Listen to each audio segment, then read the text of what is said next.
project is literally the secularization of the world. To completely strip the world from religious beliefs. This is the project, and that is why it is called Novus Ordo Seclorum, a new secular or worldly order. Finalement, cette culture moderne et cette mondialisation dont l'un des instruments est la laïcité pourrait être assimilée à la civilisation du Dajjal. Et le Dajjal, en islam, c'est une notion qui est tout à fait intéressante. Vous savez que le prophète Mohammed, nous a dit « Dieu n'a pas envoyé de prophète sans lui ordonner de mettre en garde sa communauté contre le faux Messie, le Messie et le Dajjal ». Ce qui est intéressant dans cette appellation, c'est qu'il l'appelle Masih. Il y a une version qui dit Masih et qui comprend l'idée de quelqu'un qui est déformé ou d'une déformation. Mais quoi qu'il en soit, on conserve l'idée du Messie, mais c'est un Messie qui est Dajjal, et ce mot en arabe signifie en fait l'imposteur, l'imposture. Le prophète nous dit, alayhi salatu wassalam, c'est ainsi que Noé et les prophètes après lui reçurent cet ordre. S'ils sortaient parmi vous, ces signes distinctifs cachés ne le seront pas pour vous. Votre Seigneur n'est pas borgne, alors que lui, il est borgne de l'œil droit. C'est une information qui est intéressante et j'aimerais simplement dire que le Messie Dajjal est réellement une personne.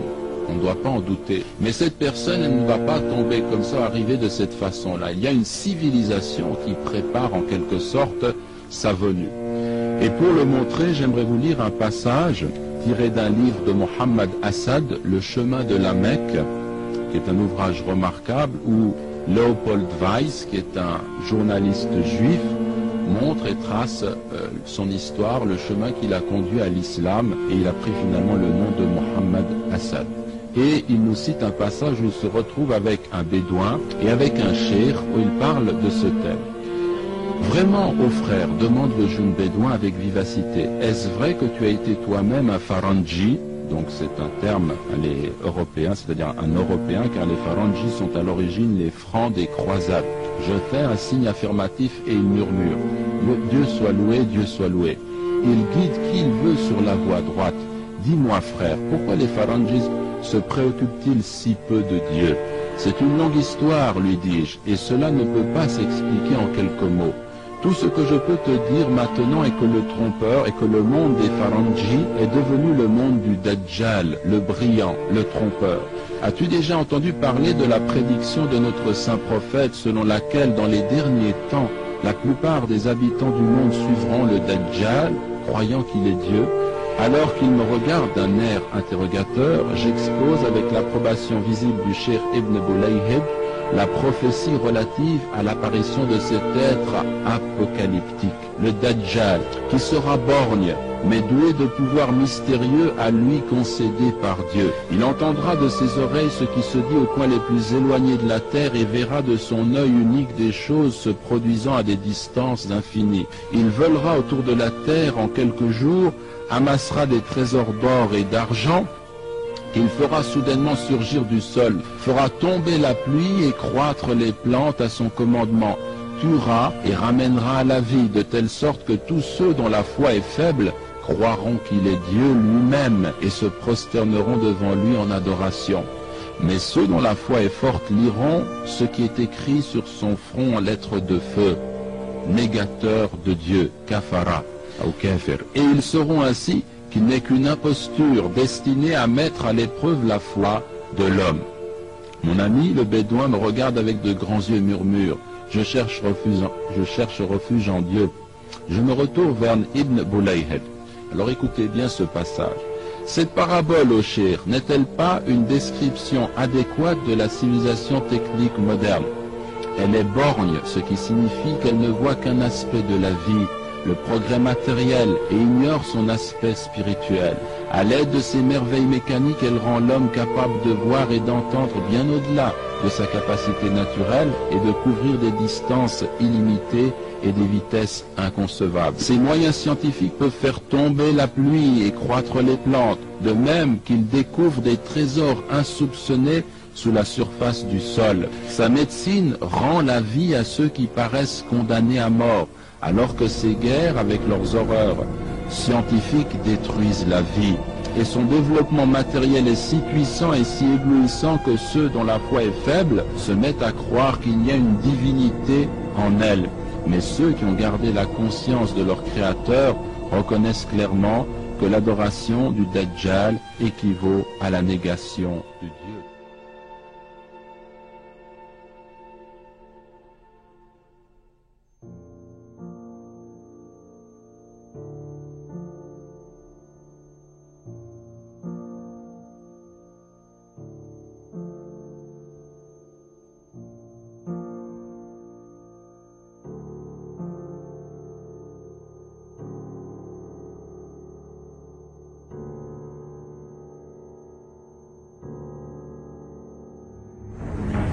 The Freemasons were not content with power in Britain alone. Their ambitions were far greater.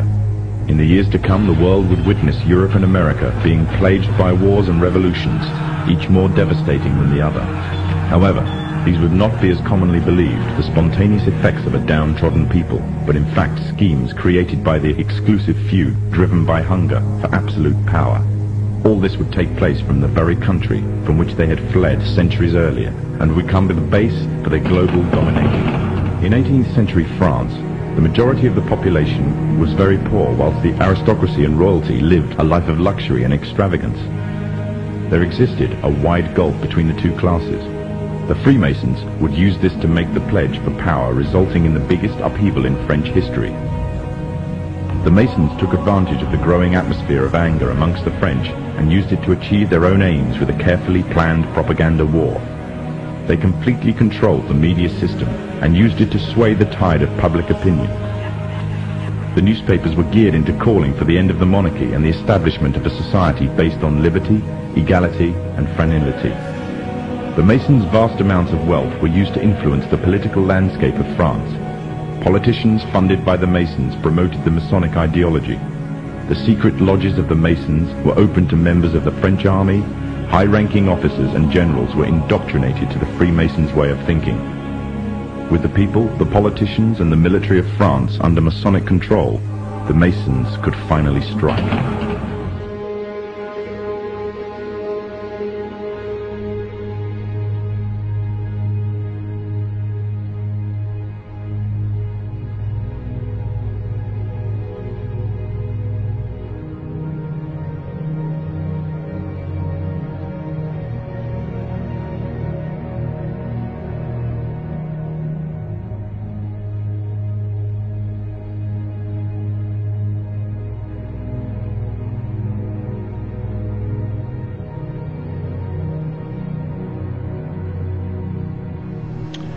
What is submission to Allah?